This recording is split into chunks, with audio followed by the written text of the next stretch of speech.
ప్రకాశం జిల్లా కొండపై నియోజకవర్గం వావిలేటిపాడు గ్రామ సచివాలయం, జగనన్న పాలవెల్లువ కేంద్రం, రైతు భరోసా కేంద్రం, హెల్త్ సెంటర్, రాష్ట్ర పురపాలక పట్టణాభివృద్ధి శాఖ మంత్రి ఆదిమూలపు సురేష్ జరుగుమల్లి మండల అధ్యక్షుడు బత్తిన మదన్ మనోహర్ ఆధ్వర్యంలో సచివాలయ సముదాయాల ప్రారంభోత్సవాన్ని ఘనంగా నిర్వహించారు.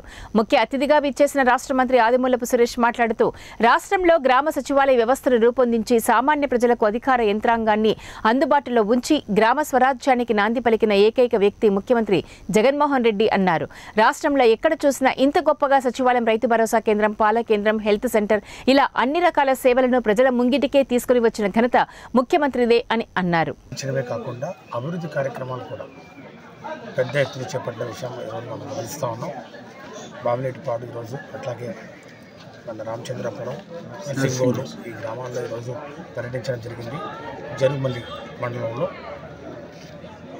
ప్రజల వద్దకే పరిపాలన తీసుకురావాలనే జగన్మోహన్ రెడ్డి గారి గౌరవ ముఖ్యమంత్రి వారి యొక్క ఆలోచన విధానం సత్ఫలితాలను ఇస్తూ ఉంది. ఈరోజు ఒక సముదాయం చూస్తూ ఉన్నాం.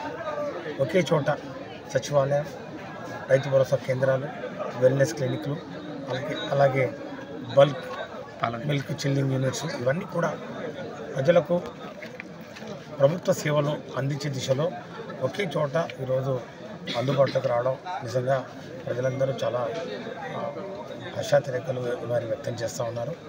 గతంలో పంచాయతీ అంటే పంచాయతీలో పంచాయతీ సెక్రటరీ తప్ప వేరే వాళ్ళు ఎవరు ఉండేవాళ్ళు కాదు. ఈరోజు ఒక సచివాలయ పరిధిలో 10 మందికి పైగా అధికారులు, ప్రభుత్వ అధికారులు, వారికి అనుసంధానంగా సచివాలయ వ్యవస్థతో పాటు వాలంటరీ వ్యవస్థను కూడా తీసుకొచ్చి దేశానికి ఆదర్శంగా నిలిచినటువంటి ప్రభుత్వం జగన్ ప్రభుత్వం.